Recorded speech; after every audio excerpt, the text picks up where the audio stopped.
दोस्तों, क्या आप गाली देते हैं? क्या आप स्त्री का अपमान करते हैं? तो ये वीडियो आपके लिए बहुत ही खास होने वाला है। इस वीडियो को गाली देने वाले लोग देख सकते हैं ताकि वो अपने जीवन को सुधार सके। ज़्यादा गाली देना आपके लिए कितना घातक हो सकता है, इस वीडियो में आज हम बताएंगे। दोस्तों, आज के समय में गाली देना बहुत साधारण सी बात है।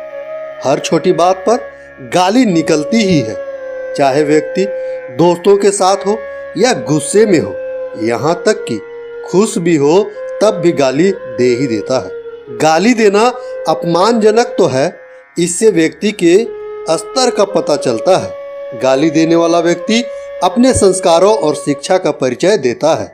इन सब बातों को अलग रखकर व्यक्ति गाली देते समय कुछ भी नहीं सोचता। जब आप बात करते हैं तो वो केवल बात करना नहीं, अपितु आपका पूर्ण परिचय होता है। वास्तव में गाली सुनना किसी को पसंद नहीं, लेकिन मनुष्य गुस्से में इतना पागल हो जाता है कि उसे पता ही नहीं चलता कि वो किस प्रकार के शब्दों का प्रयोग कर रहा है। गाली देना मनुष्य की भाषा शैली का हिस्सा बन गया है। दुनिया में कोई ऐसी जनजाति नहीं है जहां गाली नहीं दी जाती। हाँ, अलग अलग जगह पर अलग प्रकार की गालियों को गलत माना जाता है। एक शोध के अनुसार यह भी सामने आया है कि गाली देने से किसी भी समस्या को झेलने की क्षमता बढ़ जाती है या मनुष्य अधिक हिम्मत से जीवन की विषम परिस्थितियों का सामना कर सकता है। परंतु इसकी आड़ में अपशब्द बोलना या अभद्र भाषा का प्रयोग करना व्यक्ति के अच्छे संस्कारों का परिचय नहीं होता है। अगर आप किसी को गाली देते हैं तो आप खुद का परिचय लोगों के सामने रखते हैं कि आप कैसे इंसान हैं। गौर किया जाए तो महाभारत जैसे महाकाव्य में, जिससे इतिहास के सबसे बड़े युद्ध का वर्णन है, इसमें भी किसी भी प्रकार की गाली का प्रयोग नहीं हुआ है। इतना भीषण युद्ध, इतनी मार काट, भयंकर क्रोधाग्नि में जल रहे लोग भी एक दूसरे के लिए गालियों का प्रयोग नहीं करते थे। दरअसल गाली देना भी किसी को शारीरिक रूप से प्रताड़ित करने से कम नहीं होता। यह मौखिक रूप से एक प्रकार का हिंसा है।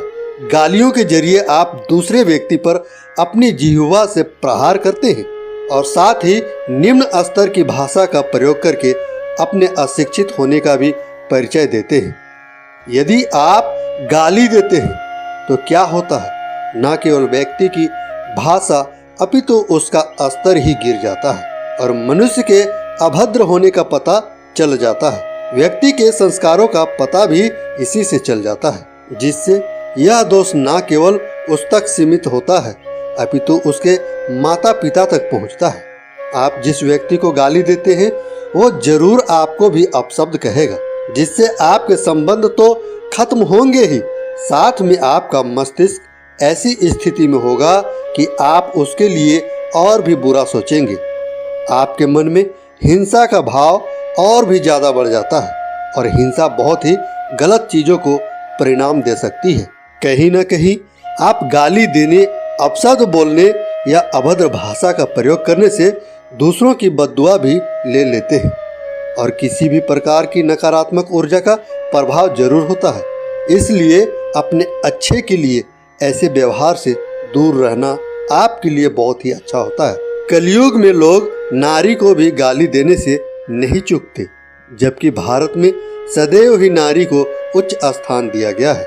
आदिकाल से ही नारी पूजनीय रही। महर्षि गर्ग ने कहा है कि जिस घर में नारी सुखी और संपन्न है वहाँ लक्ष्मी जी का वास होता है और ऐसे घरों में देवी देवता भी निवास करते हैं। नारी को गाली देना अपने विनाश को निमंत्रण देने के समान होता है। नारी के प्रति किसी भी प्रकार का निरादर गंभीर अपराध को परिणाम देता है। गरुड़ पुराण में अनेक प्रकार के नरकों का वर्णन किया गया है, जिसमें से एक अप्रतिष्ठित नरक है, जो व्यक्ति ब्राह्मणों या धार्मिक व्यक्तियों को सताते या पीड़ा देते हैं, जिसमें गाली गलौज करना भी शामिल है। ऐसे लोगों को यह नरक भोगना पड़ता है। यह नरक मूत्र, पस और उल्टी से भरा हुआ होता है। ऐसे जगह में गाली देने वाले लोगों को सजा दी जाती है। दोस्तों, अगर आप स्त्री का अपमान करते हैं, उन्हें गाली देते हैं, तो आपको मृत्यु के बाद ऐसी ही जगह सजा के तौर पर भोगना पड़ेगा जहां मल मूत्र पस और उल्टियां भरी होंगी। तो दोस्तों, ये थे गाली देने का परिणाम।